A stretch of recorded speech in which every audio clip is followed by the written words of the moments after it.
क्या आप पॉलिनोमियल की इंफॉर्मेशन जानते हो? नहीं। तो स्टूडेंट आज आप सही जगह हो कि आपको यहाँ पे परफेक्ट नॉलेज मिलेगा पॉलिनोमियल के बारे में। ओके स्टूडेंट, मैं Vinod sir perfect math solution में आपका स्वागत करता हूँ। मैं आज क्लास 9th न्यू सिलेबस 2026-27 का फर्स्ट चैप्टर ले रहा हूँ polynomial. Okay 9 class new syllabus. Okay तो स्टूडेंट पॉलिनोमियल है चैप्टर नंबर 2 पॉलिनोमियल। पॉलिनोमियल्स क्या होता है? पॉलिनोमियल अगर मैं इसको डिवाइड करता हूँ टू पार्ट में।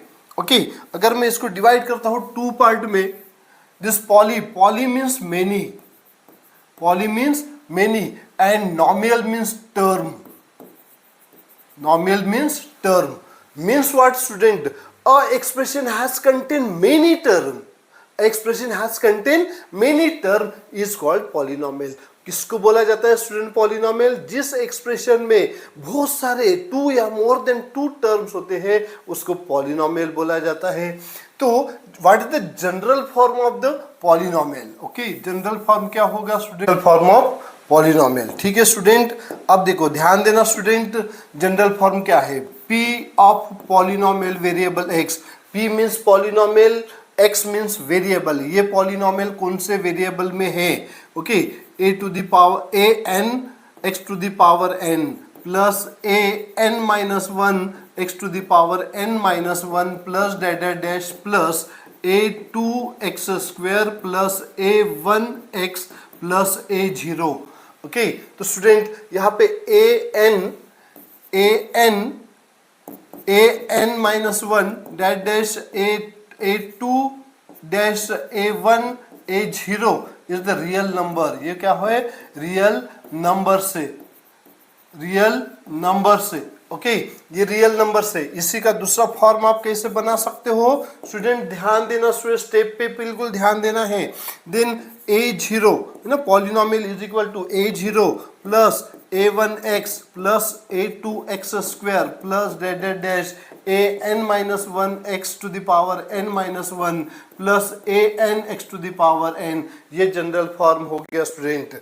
ओके इसको आप पॉलिनोमियल का जनरल फॉर्म बोला जाता है। बट स्टूडेंट आपके सामने कोई भी एक्सप्रेशन रखा तो क्या उसको पॉलिनोमियल बोला जा सकता है? क्या आप उसको पॉलिनोमियल बोलोगे क्या? जैसे मैंने x प्लस 1 अपॉन x ये टर्म रखा, क्या इसको पॉलिनोमियल बोलोगे? देखो यहाँ पे वेरिएबल x आ गया, वेरिएबल x आ गया, दोनों जगह वेरिएबल x है, तो इसको तो आप पॉलिनोमियल बोल सकते हो। बट नहीं, जब तक आप उसको सॉल्व नहीं करोगे। ओके स्टूडेंट, पॉलिनोमियल कब बोला जाता है? जब उसका पावर कभी भी निगेटिव नहीं हो। क्या बोला मैंने? कोई भी एक्सप्रेशन का पावर कभी भी निगेटिव नहीं हो। जैसे अभी अपन ने जनरल फॉर्म देखा था। अभी अपन ने क्या देखा? General form. क्या था जनरल फॉर्म? ओके तो P of x is equal to a to the power a n x to the power n plus a n minus 1 x to the power n minus 1 plus dash dash dash plus a 2x square plus a 1x plus a 0। Okay a 0 constant term है क्योंकि उसके साथ कोई variable नहीं है। जिसके साथ variable नहीं होता है उसको कांस्टेंट टर्म बोला जाता है। ओके तो ये तो जनरल फॉर्म हो गया। ठीक समझ में आ रहा है? ये क्या हो गया? जनरल फॉर्म हो गया। तो क्या ऐसे आपको एक्सप्रेशन कोई भी दिया x cube plus 7x square plus 1 upon x, यहाँ पे डिनोमिनेटर में वेरिएबल आ गया, मतलब इस टर्म को आप पॉलिनोमियल नहीं बोल सकते हो क्योंकि वेरिएबल कभी भी डिनोमिनेटर में नहीं होना चाहिए। ओके दूसरा टर्म मतलब ये पॉलिनोमियल नहीं, ये तो समझ में आ गया आपको। दूसरा क्या है? X square plus x to the power minus 5 plus 7। अब यहाँ पे इसको आप पॉलिनोमियल बोल सकते हो क्या? नहीं बोल सकते हो, क्योंकि पावर के आगे निगेटिव आ गई। पॉलिनोमियल में पावर हमेशा पॉजिटिव होना चाहिए, नेचुरल नंबर होना चाहिए। स्टूडेंट यहाँ पे क्या आ गया? निगेटिव नंबर आ गया। ओके पावर में कोई निगेटिव नंबर नहीं होना चाहिए। जैसे √3x square plus 5x plus 7, this is polynomial. यहाँ पे देखो ये जो वैल्यू है इसको कोएफिशिएंट बोला जाता है, मतलब किसी भी वेरिएबल के सामने आने वाले नंबर्स को उस वेरिएबल का कोएफिशिएंट बोला जाता है। ओके, तो √3 क्या हो गया, √3 एक्स स्क्वायर का कोएफिशिएंट हो गया, इतना समझ में आ गया। फाई क्या हो गया, एक्स का कोएफिशिएंट 7 कांस्टेंट टर्म है। This is the quadratic polynomial, this is the polynomial, क्योंकि यहां पे पावर 2 है, पावर 1 है, कांस्टेंट टर्म है। समझ में आ रहा है स्टूडेंट, इस टर्म को आप पॉलिनोमियल बोल सकते हो। और किसको नहीं बोल सकते हो, देखो जैसे जैसे x square plus √x plus 7, आप देखो यहाँ पे वेरिएबल अंडर रूट में आ गया। वेरिएबल अंडर रूट की वैल्यू फ्रैक्शन में कैसे लिखा जाता है, power 1/2, square root, this is the square root.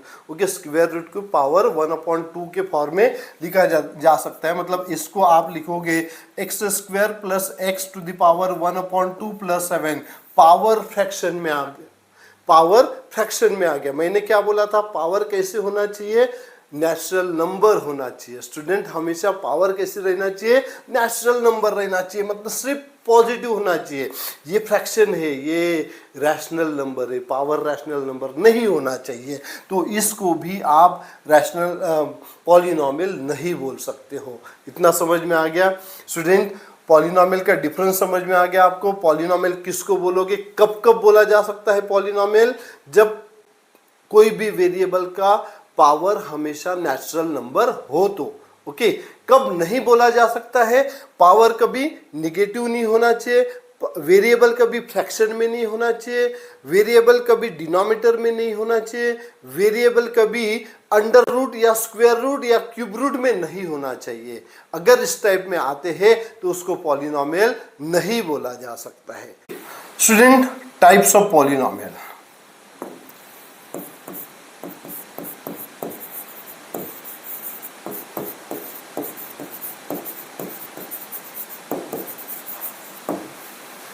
Clear student, types of polynomial, यहाँ पे दो टाइप के पॉलिनोमियल्स है। एक तो base on the power and base on the term. Okay, base on the power, base on the term.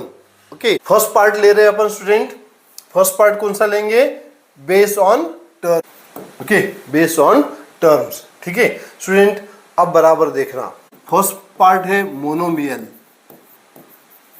Monomial, okay, monomial means a polynomial which contain only one term, only one term. example, okay, इसमें क्या बोलोगे, one term ही होगा, कौन सा, five, एक हो गया, comma, ठीक है। दूसरा हो जाएगा 3x², एक ही टर्म है, यहाँ पे मल्टीप्लीकेशन का फॉर्म है, एडिशन टर्म हमेशा पॉजिटिव या निगेटिव साइन से जुड़ा होगा। ओके, थर्ड एग्जांपल हो जाएगा x, ठीक, तो ये हो गया मोनोमियल जिसमें सिर्फ एक ही टर्म है। दूसरा सेकंड है binomial, binomials, there are the two terms. अब यहाँ पे कितने टर्म्स होना चाहिए, टू टर्म्स होना चाहिए, समझ में आ रहा है, टू टर्म होना चाहिए। मतलब x प्लस 1 एक एग्जांपल हो गया, x² plus 7x, there are the two terms. Okay, यहाँ पे भी टू टर्म्स है। देन थर्ड x² माइनस 7, तो यहाँ पे भी टू टर्म्स है, तो इसको बाइनोमियल बोलोगे। थर्ड टाइप है, थर्ड पार्ट है trinomial, trinomial. Okay, try means 3, by means 2, तो यहाँ पे कितने टर्म्स होना चाहिए, 3 टर्म्स होना चाहिए। So x³ plus x² plus x, okay, first example. Then x² plus 5x minus 7, this is the another example. So monomial, binomial, trinomial समझ में आया। मोनोमियल मीन्स वन टर्म जिसमें एक ही टर्म होना चाहिए, बाइनोमियल्स टू टर्म, और polynomial which contain two terms is called binomial. Okay, so x plus 1 x² plus 7x, x² minus 7, clear. Then trinomial. Tri means 3. A polynomial which contains 3 terms is called trinomial. So x cube plus x square plus x. Then second example, x square plus 5x minus 7. This is the trinomial. ये अपन किसके ऊपर depend किए? Term के ऊपर. Second based on power. कैसे करोगे student? जैसे first linear polynomial. Linear means 1. Power क्या होना चाहिए? 1 होना चाहिए. टर्म कितना भी रहे पर पावर 1 होना चाहिए. जैसे x प्लस 1 एक एग्जांपल हो गया x. ओके, देन हाँ ये 2 टर्म हो सकते हैं, या x माइनस 7. क्लियर? इसको लीनियर पॉलिनोमियल बोलोगे. यहाँ पे देखो पावर क्या है? 1 है. यहाँ पे भी पावर 1 है. क्लियर? तो यहाँ पे x पावर कितना है? 1 है. जिसकी हाईएस्ट पावर, मतलब highest power is called the degree. What is degree? Highest power is called degree. Highest power of the variable is called degree. तो डिग्री कितनी होना चाहिए? 1 होना चाहिए. तो उस पॉलिनोमियल को लीनियर पॉलिनोमियल बोलोगे. Second, quadratic polynomial. Quadratic polynomial. Okay, quadratic means power 2, highest power 2 होना चाहिए. तो एक्स स्क्वायर, ये एक एग्जांपल हो सकता है. X square plus minus 4, highest power 2, और x square plus 5x plus 6, highest power. यहाँ पे देखो टर्म 3 है पर हाईएस्ट पावर कितना है? 2 है. तो ये क्वाड्रेटिक पॉलिनोमियल है. यहाँ पे पावर टर्म 2 है. बाइनोमियल क्वाड्रेटिक पॉलिनोमियल हो गया है ना. Binomial quadratic polynomial. इसको क्या बोलोगे? Monomial quadratic polynomial. एक टर्म है, पावर कितना है? 2. Monomial quadratic polynomial. Okay, mono quadratic polynomial. Bi quadratic polynomial. Tri quadratic polynomial. Clear? Now third, cubic polynomial, जिसकी हाईएस्ट पावर क्या रहेगी? 3 रहेगी. X cube minus 7 2x square plus 5 एक example हो गया. X cube minus 7, then x cube plus 3x minus 4. Term कितने भी हो सकते हैं. हाईएस्ट पावर कितनी होना चाहिए? 3 होना चाहिए. यहाँ पे 3 टर्म लिए, 2 टर्म, 4 टर्म भी हो सकता है. जैसे एग्जांपल क्या हो जाएगा? X cube plus 3x square plus 5x plus 7. Okay, तो यहाँ पे 4 टर्म है पर हाईएस्ट पावर क्या है? 3 है. इसको क्यूबिक पॉलिनोमियल बोला जा सकता है. स्टूडेंट, ऐसे ही इंफॉर्मेशन अगर चाहिए तो परफेक्ट मैथ सॉल्यूशन को सब्सक्राइब करो और इस वीडियो को लाइक करो, शेयर करो.